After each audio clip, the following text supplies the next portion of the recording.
Era 2. The mystery of the Saraswati River. There is a river that shaped a civilization, yet today it does not exist. No flowing waters, no visible channel, no living current. And yet, it is remembered in some of the oldest human texts as mighty, vast, life-giving. How does a river disappear and remain in memory? This chapter is the mystery of the Saraswati River. I am the Timekeeper, and this is your history told through my voice. Come, walk with me through time and witness the world as it was meant to be remembered.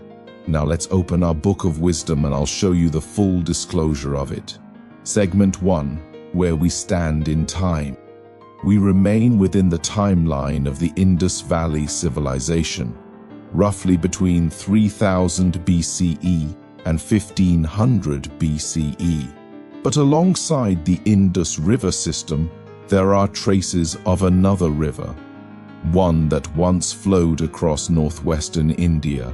Ancient settlements align along its dry course. Archaeological sites cluster where water once existed. In Vedic literature, this river is called Saraswati, described not as a minor stream, but as a great river, flowing from the mountains to the sea. Yet today, no such river exists in that region, only dry channels, seasonal streams, and fragments of a forgotten geography. Segment 2, Memory versus Landscape. Here lies the tension.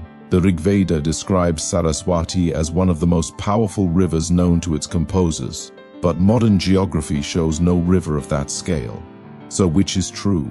Was Saraswati a symbolic river, a misremembered landscape, or a real river that vanished?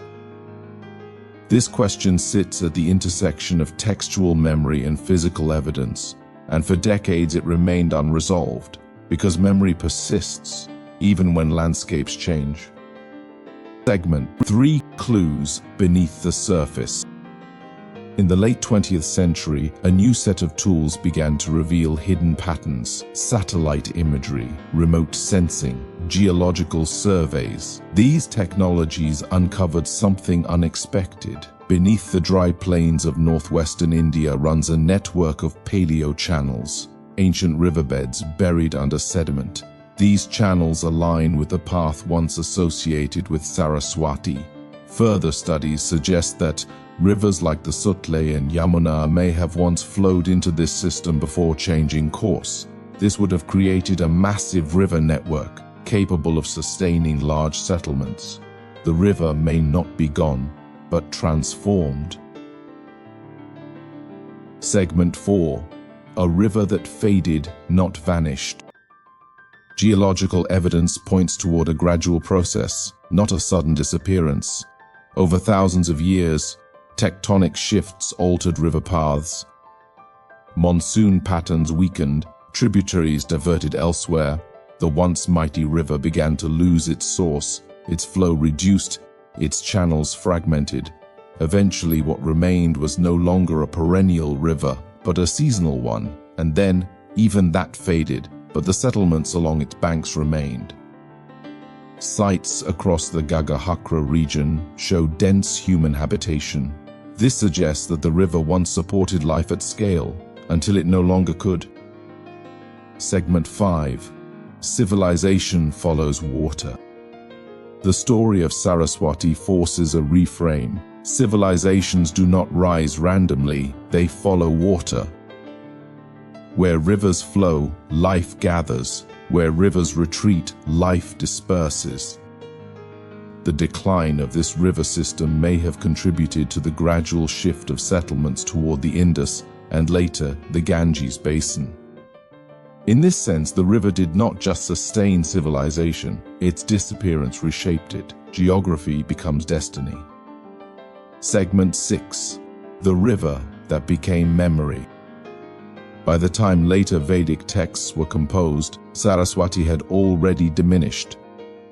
But its memory remained vivid, preserved in hymns, repeated across generations. This is important because it shows us something deeper human memory can preserve landscapes long after they disappear. The Saraswati becomes more than a river. It becomes a cultural memory of abundance, a reference point for a world that no longer exists. Today, research continues. Some identify the river with the Gagahakra system, others remain cautious. The full picture is still unfolding. But one truth remains clear: the river once mattered enough to be remembered for thousands of years. Across the dry plains, where water once flowed, traces remain, not just in the earth, but in language, in memory, in story. The Saraswati may no longer flow as it once did, but its presence endures in the way civilizations formed around it, and in the questions it continues to raise. Not all rivers disappear completely. Some become history,